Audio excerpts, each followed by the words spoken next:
Hey guys, it's your girl Fuzz, and today I've got 10 tips and tricks to recommend to anyone who is starting Stardew Valley for the first time. I can say that if I knew these tips when I first started, I'd probably have a first better year, and I know this game has been out for quite some time now, but as someone who's just started playing Stardew Valley with help from my viewers on Twitch and understanding my mistakes, here are 10 tips and tricks that I can suggest on your first playthrough.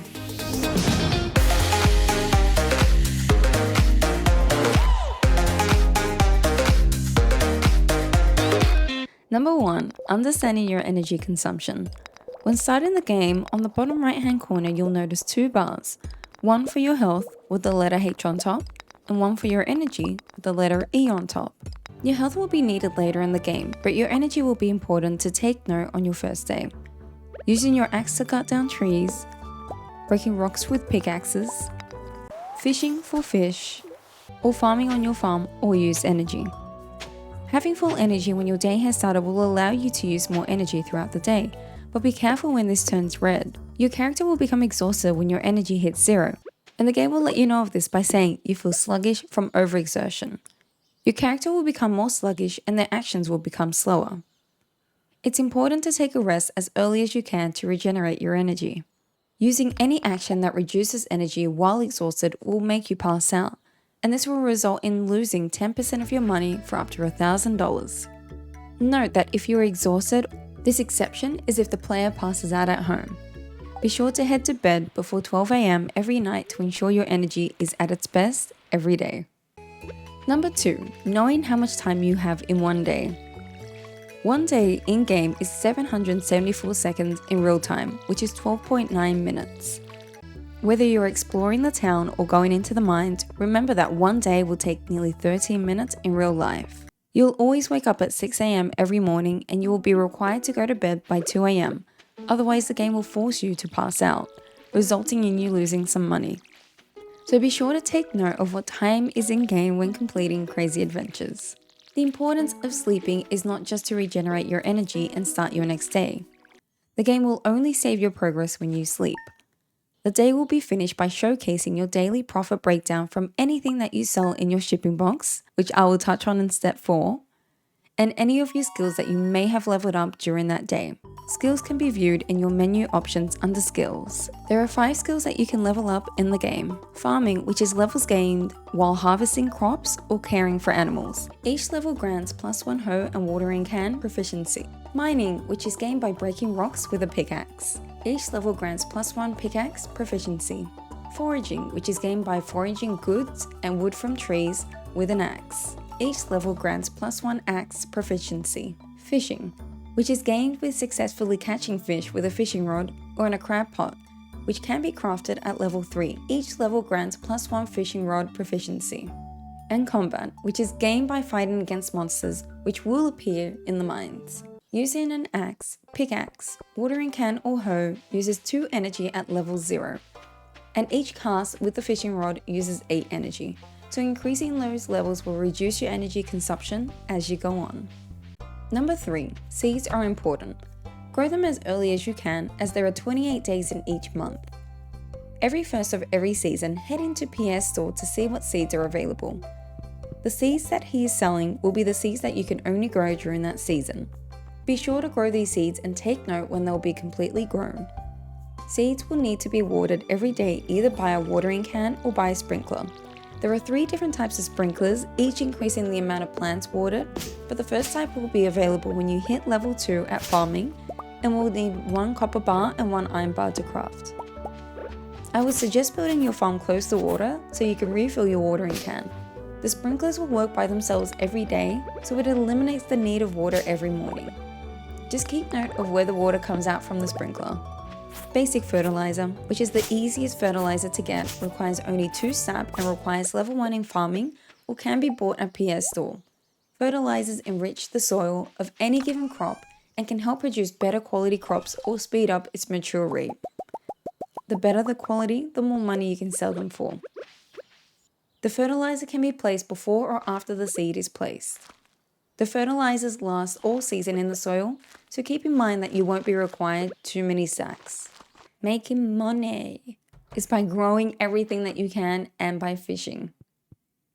Buy seeds from Pierre and plant, plant. This is something I'm currently improving on in co-op. Every season will have certain crops that will give you the most money. Except for winter, nothing will grow in winter unless you have unlocked the greenhouse from the community center, which will be discussed in step 5. These include, for spring, plant cauliflower. They can be bought from Pierre for 80 Gs and will sell for 175 Gs with regular quality, 218 Gs for silver quality, and 262 Gs for gold quality. For summer, plant melons, which is sold at 80 Gs from Pierre's store, sells for 250 Gs for regular quality, 312 Gs for silver quality, and 375 Gs for gold quality. For fall, buy pumpkin seeds for 100 Gs from Pierre's store to sell for 320 Gs for regular quality, 400 Gs for silver quality, and a crazy 480 G for gold quality. In the meantime, if you're looking for something to do while waiting for your crops to grow, meet up with Willie south of Pelican Town, who will give you a basic fishing rod.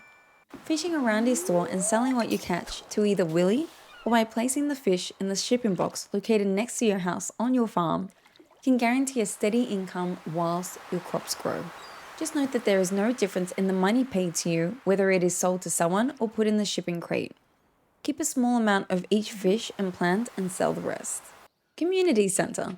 This was something I'd forgot to do every few days, so this is a good tip to mention. There is a community center that unlocks on the 5th day of spring as you enter Pelican Town.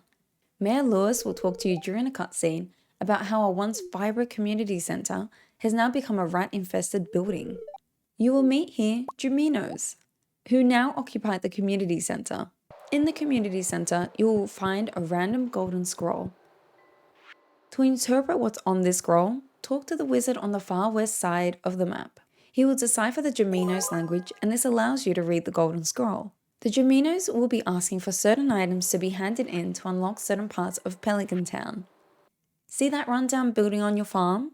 This can be fixed by completing the Pantry Golden Scroll, which will be available when you complete a bundle in the crafts room, the very first room. Having trouble to remember what were in each of these bundles?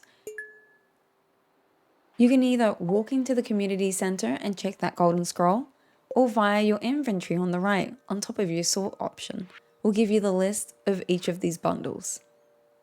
The community center will always be open, unlike the town shops. There are 6 golden scrolls to complete. Don't be rushed to complete these, but be wary of the items you want to sell, as it might be something you need in a certain bundle. Number 6, discovering the mines. After the 5th day of spring, you will receive a note. The mines are located on the northeastern side of Pelican Town. They are a great way of getting resources, but will also give you access to treasures every 10 floors that you complete. Every floor becomes a little harder than the last, and you'll need to find a ladder to send you to the next level. These ladders are found by either breaking rocks with your pickaxe, or by killing smaller enemies like slimes. Every 5 floors, an elevator will be available to return you to the top of the mine. When returning to the mine, using this elevator will also return you to the last floor ending in 0 or 5, so be mindful when leaving the mines, as leaving a floor ending in a number 1, 2, 3, or 4 will not save your progress. If you need to leave the mines, use the ladder that had brought you to that level, and it will return you to the top of the mines, in case you have no inventory space, you've run out of energy, or you're low on health. Number 7, keep in mind of the festivals and save your money for these. Every so often, Mayor Lewis will hold a festival for Pelican Town between certain hours of the day. Mayor Lewis will send you a letter telling you of these festivals. This will give you easy access to completing the introduction quest if you're having trouble finding certain people. Make sure to save some cash for these festivals, as there will likely be a booth set up for you to buy items that aren't usually available outside of the festival. Don't worry though, these festivals will return on the same day the year after, such as the Egg Hunt, which is the first festival encountered on the 13th of spring, or just use the chance to interact with the townspeople. Leaving the town after finishing up with the festival will result in the day becoming 10 PM, so keep that as a note. Number 8, keep at least 2 or 3 of every item you find. You never know when you need items in the game. In my first year, I was suggested during my Twitch stream to keep at least 1 of every item.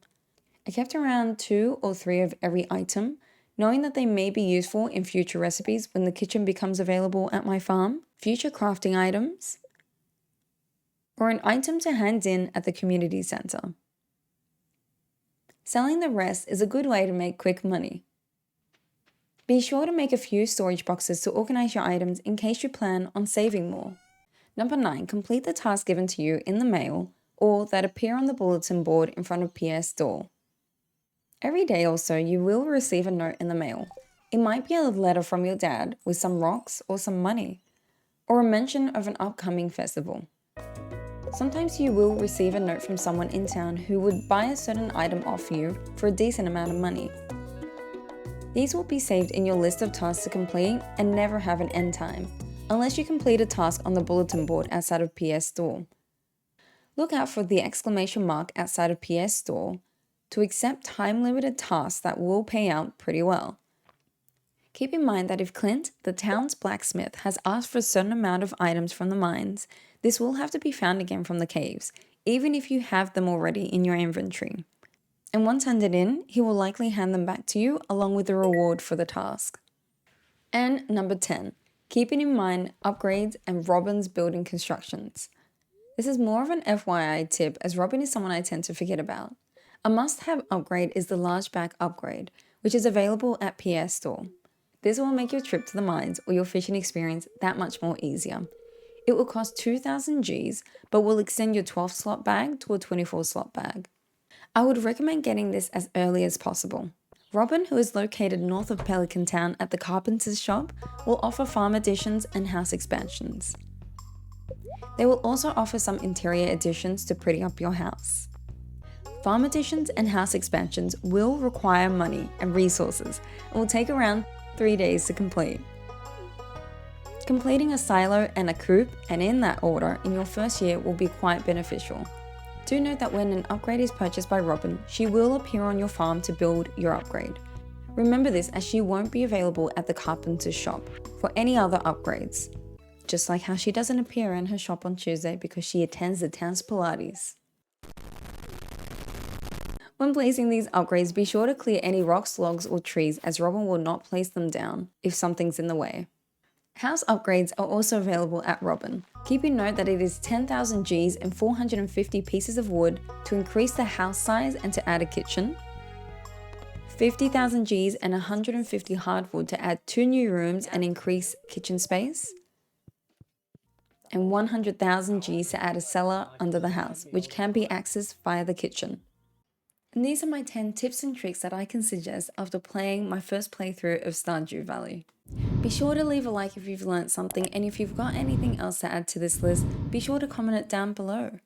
Thank you so much for watching this video, and I'll see you next time.